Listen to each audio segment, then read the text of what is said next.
Det vi har udviklet, det er en chatbot. Den er lavet til at stille os nogle spørgsmål, der gør, at medarbejderne i samarbejde med borgerne kommer til at reflektere over den faglighed og de mål, de skal til at arbejde med. Jeg har været i kontakt med nogen, der arbejder over i Digitech-afdelingen på Viborg Kommune, som har kunne hjælpe med ligesom at opbygge den her chatbot.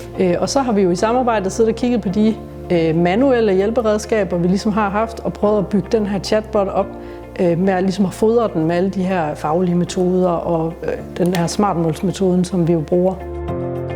Vi har haft nogle gode effekter af dem op på Stadionkollegiet, og vi kan se, at de på den måde har mulighed for at skære noget tid af i forhold til dokumentation og sparring med kollegaer.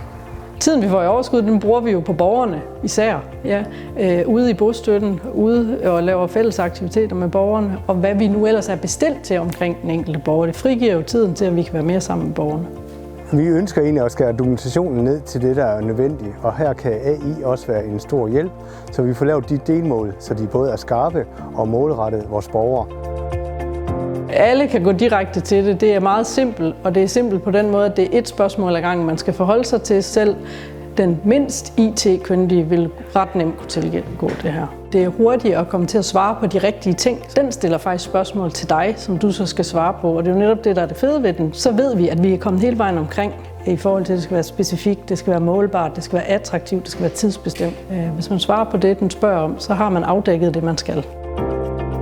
Vores næste skridt, det er at udvide det til resten af handicapområdet, og på sigt har vi også snakket med psykiatri om at udvide det til psykiatri, og vi har også snakket med myndigheder om at skal lave en delmålsrobot, der måske matcher bedre sagsbehandlerne op i myndighed.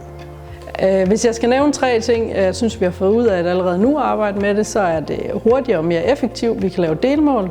Det er, at vi får sikret, at vi lever op til smartmålsmetoden, og så forhåbentlig på sigt begynder vi også at kunne involvere borgerne i at lave målarbejdet sammen med den her chatbot.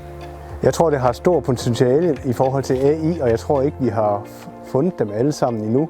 Vi står jo over for nogle massive rekrutteringsudfordringer på velfærdsområderne generelt, hvilket også er inklusiv handicap. Så det her, det er en måde at frigøre tid og frigøre hænder på. Så jeg tænker, at lave de her projekter fremadrettet også giver rigtig god mening.